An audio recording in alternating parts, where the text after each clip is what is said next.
up first on a technical point from Senator Belmar, because there's a lot of debate about sources of demand that are pushing up demand-side inflation. Would you characterize the current fiscal stance as contractionary on a year-on-year basis? I mean, I know the year is not over, and you've said there's a surplus for the first reporting period, and likely will be a deficit by the end of the year, but probably a smaller deficit than the previous year. And to the extent, can we say that the current fiscal stance is contractionary? It depends on your point of view. If you look at 2020-21, of course, it is restraining. Yeah, it's significantly constraining. But if you look at pre-COVID years, it probably is neutral, slightly expansionary, maybe slightly contractionary, but there's no...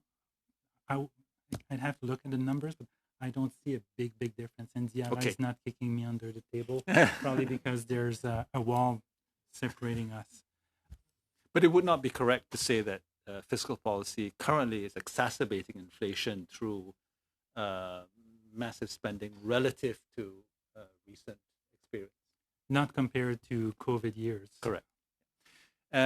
My next question goes back to my previous set of questions on imported inflation.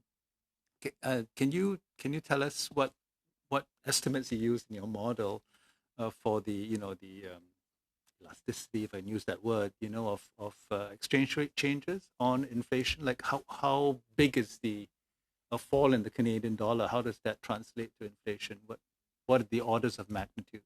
I don't have that information off the top of my head. Maybe Diarra, younger, is smarter than me. No. Is it something that, I mean, when do we worry?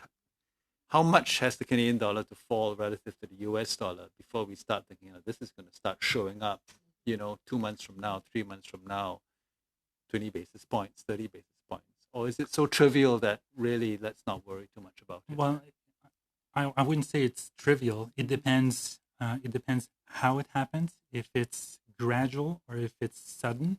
Right. If there was to be a sudden drop in the Canadian dollar, that would probably have ripple effects throughout the economy and could have significant impacts on inflation rate and other sectors of the economy. Conversely, if there was to be a sudden rise in the Canadian dollar, that would also have an impact on the Canadian economy, decreasing inflation, but also decreasing the competitiveness of exporters.